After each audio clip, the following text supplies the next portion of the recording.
Good morning, everyone. Today, this is Professor Hill. It's a short video for our class Introduction to Ethics, Philosophy 2306 here at St. Philip's College. This is the Summer 1 session, and today is Wednesday, the 16th of June, 2021. And we're reading Chapter 2, getting ready for our second essay, the John the Paramedic story.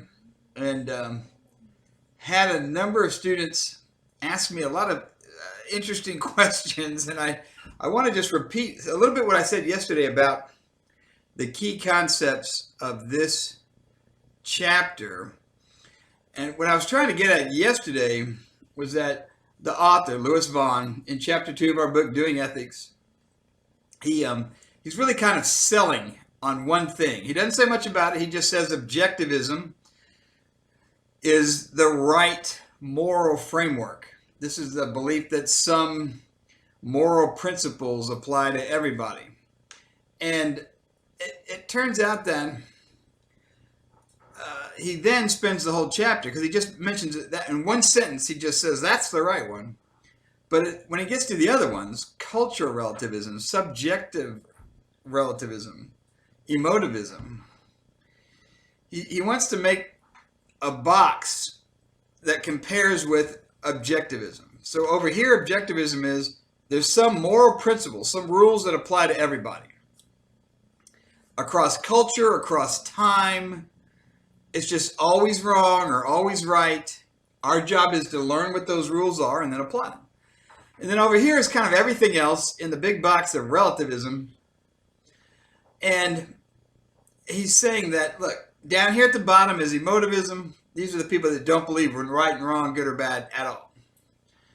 And what's interesting is one of the core values of our moral systems, of our criminal justice systems, that somebody has to know what they're doing is wrong, or they have to know what they're doing is against the law for it to be a violation. Because if they don't have the capacity for that, then maybe they need a psychiatric help in hospital rather than a jail cell.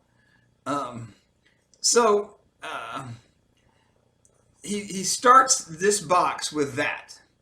And next he puts in something which, again, cuts against most people's kind of understanding of morality, which is that subjective morality, meaning that I'm the standard of good and bad, right and wrong. And again, it's not that, and I want to distinguish this, just like emotivism is not about emotions and letting emotions drive your moral decision making.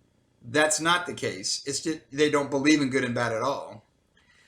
Subjective, when we get here, they're not saying that you have no responsibility for making moral decisions. Okay, you do. You're a moral agent. You're responsible for your actions. There's good and bad in the world. You make choices. You're responsible for them. And sometimes, we went through this with the Jenny Lake case, who the decision maker is very important. So when they start talking about subjectivism, subjective relativism, the distinction is between me as the subject, but not just that I'm the person making the decision. It's that the standard I use, the touchstone for what's good and bad, right and wrong, is me. And so things are going to be morally right or wrong according to me. And so whatever I say goes.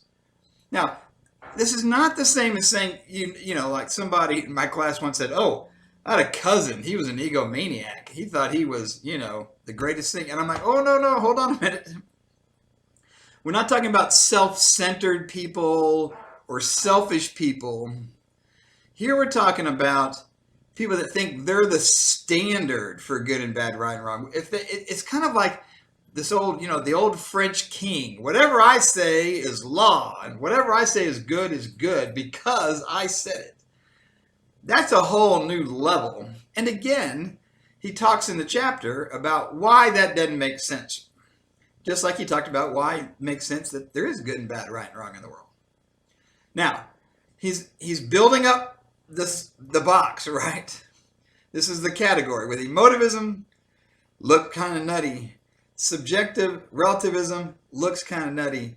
And then he throws in cultural relativism. And there he makes this explicit contrast. Well, it's more like this comparison he makes. He says, just like it doesn't make any sense that an individual would be the source of all good and bad, right and wrong, it doesn't make sense that an individual country would be. So he draws this analogy between you as an individual and like a country as an individual country. And sure, there might be many people in my family or in my community. That's just like with countries and societies. There's a community of nations. But it doesn't make sense that any one of them says that, I'm the standard for good and bad, right and wrong. And what he does there is kind of a sleight of hand, where he makes this analogy that where countries are somehow just like people, and that it's all doesn't make any sense at all, and that just kind of leaves us with the only thing, which is objectivism. See, it's the right one. Now, I know lots of people who are objectivists, and I think it's a rational moral theory, but he didn't want to even talk about it in this chapter. He didn't want to talk about why there's some attacks on it, and I'm going to get to those in just a second. But I really want to come back to this thing about how there's something fundamentally different between me as an individual and the society I live in. Because think about it this way. We looked at this comparison between countries and the morality there. And what we saw was that there are big differences from country to country. So we know, starting with the objective fact, that right and wrong, good and bad is sometimes very different from one society to the next. And when you look at why is that? Because there are some things which are objectively true everywhere for everybody all the time. 1 + 1 = 2 in the United States, and also in France and Germany and, Senegal and China and South Africa. Everywhere you go, 1 + 1 = 2. Gravity has a universal constant. Doesn't matter where you are, it's going to be. Now, interestingly enough, on the Earth, it's the gravitational constant of the universe is reflected in the mass of the Earth. So if you go to the moon, where there's a smaller mass, there's less gravity because there's less of a pull because the mass is smaller. But the constant is there. And we can measure this. We can measure this down to really, really tiny measurements now. And we know this is important because, for example, when we're talking about the gravitational pull of the planet, it affects everything, including space-time. Meaning that because gravity affects time, and there's even small gradations because the constant gravitational pull of any mass, we know that time passes at a different rate at the top of our heads than it does at the bottom of our feet, because our feet are closer to the earth. Now, it's a really, really small difference. It's a difference so small you wouldn't notice it, of course. We don't have the sense, our senses can't detect that. But you know what? We can do the math. We can build machines that can test it. And yeah, it turns out it's different because of the constant, the gravitational constant of the universe. Now, my point is that these are things that are part of the nature and fabric of reality that are unchanging. They're objectively, we can, as human beings, observing the earth, measure and observe these objective constant forces, these objective constant features of reality. And people like that because it gives us a sense of security to know we can determine these things, that we can trust absolutely that the math's going to work out every time. And there's a sense of order and stability in that, and some people really like that. And some people really want to drag that into morality. And they want to say, look, There are some moral principles that apply to everybody, everywhere, all the time, regardless of what culture you're in, regardless of when you're living. And so if things change in a given society, like I talked about how things have changed about, same-sex marriage, or if you want to look and see differences between societies, like we looked again at people's views about even just, infidelity in a marriage, and how that's very different between France and Pakistan. Very different. Whether or not it's morally acceptable or unacceptable, or somehow not even a moral issue. Now, when they see those differences, the only way to account for that, if you're an objectivist, is to say, well, one's right and one's wrong. That's a very different way of looking at the world than a relativist who's going to say, well, no, look, if you look at the history of how things developed, it makes sense that different societies have different histories, different influences, different cultures. So there's going to be, for example, different languages. And it's not that, one language is good and one language is bad. It's just they have different languages. They have different religions. They have different gods. These are all things which are tied to their cultures.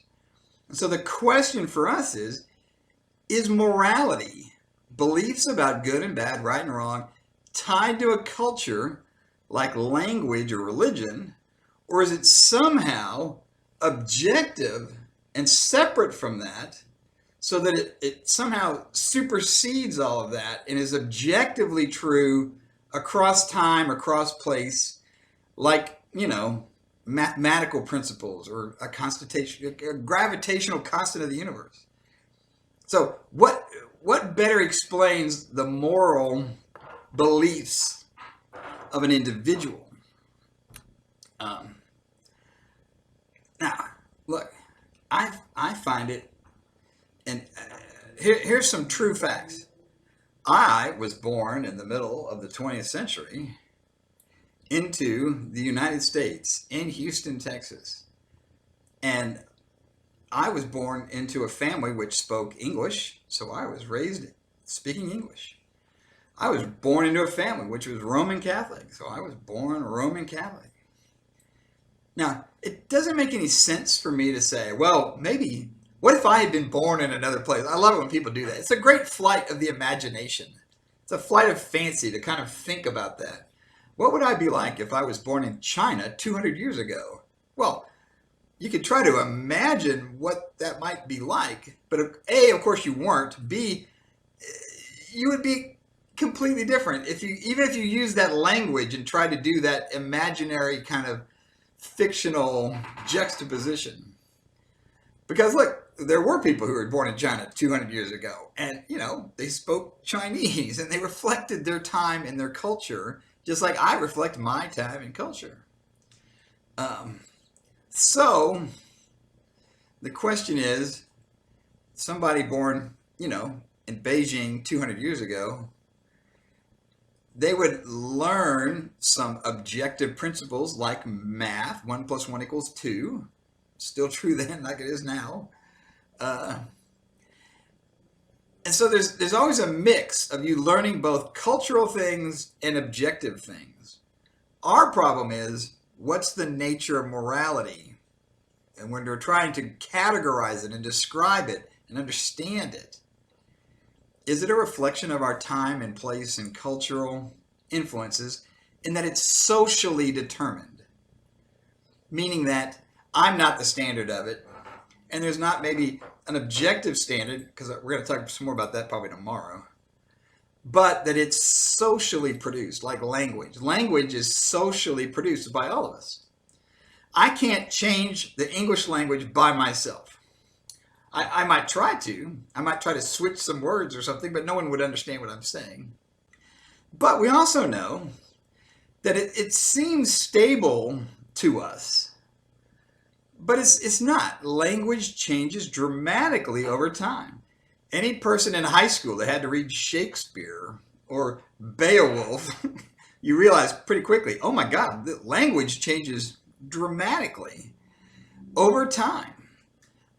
But over time, it's a slow process, and it's because sometimes of big events like a war, um, sometimes smaller, subtle differences just in inflection and language and dialectics. It turns out that this is an interesting thing, and I've got one eye on the clock here, but let me make an analogy with morality, talking about language. There's something called colonial lag in language studies, meaning that, like, imagine old European colonizers. They're going around the world, invading places, enslaving people, committing genocide. It's not a great history, but they would come to like the New World, North and South America, set up colonies. And this was done by lots of people: the French, the English, Germans, Portuguese, Spanish. And what happened was the colonists who flowed in behind the explorers and the soldiers, they would travel across the ocean in these wooden sailing ships, still unbelievable to me, set up these colonies. And one of the things they were worried about, like, think about this, like English colonists, they were worried about maintaining the old ways from the old country, the traditions, the values, and the language. And so when they were teaching their children the language, they were very cautious about, oh no, it's pronounced like this, because they're maintaining an identity. They're trying to hold on to this. And so what happens is that language in colonies, whether it's English or Spanish or Portuguese or French, would evolve more slowly because people paid more attention to it and were trying to control the growth. Whereas back home, in England or France or Portugal or someplace, they didn't care about that. And language was slowly evolving, as it always does. And nobody was paying attention to it. So you end up with it moving very slowly in the colonies and kind of at a normal rate of evolution and change back in Europe. But so you end up with these differences. So now, in the early 21st century, we have linguists who come to Texas from Germany, and they want to study German in German towns and, you know, little villages and small towns in Texas, central Texas especially, where there was a strong history of German. My brother Michael, he married a girl from Brenham, a small, again, strong German community and influence. And I think my sister-in-law, I think the story was her grandparents' first language was German here in Texas, and didn't learn English until they were like teenagers, because, you know, they was out on the farm and everyone else spoke German, and that they obviously speak both as adults, but because they had this strong influence of a preserved, slow growth German, you know, these university professors now come to study it because the way they look at it is German being spoken in Texas today is like German being spoken in Germany 200 years ago. And so they're fascinated about the differences and the gap that opened up. Why tell you this story? Because, again, it underscores the social nature of language. It underscores how it's a reflection of your culture, but also other influences like movement around the globe. Like, again, I mentioned war, but there's all kinds of interactions, positive and negative, that shape language. And I think that's true for lots of other aspects of culture, whether it's food, dress, religion, all these things which get reflected in our culture. And I think it also affects our thinking about morality. It's why, for example, we see dramatic change in a single society, like we've talked about, whether it's civil rights or women's rights or gay rights.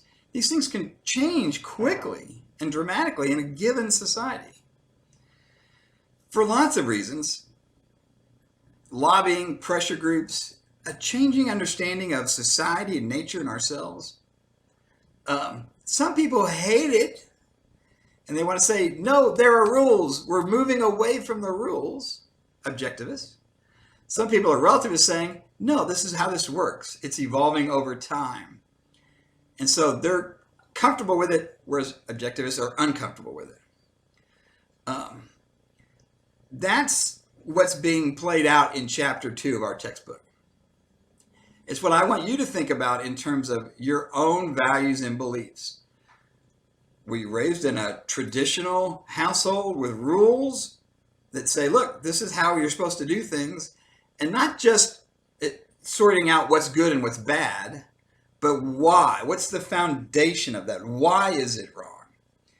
It's because it violates this rule, the rule that's been handed down.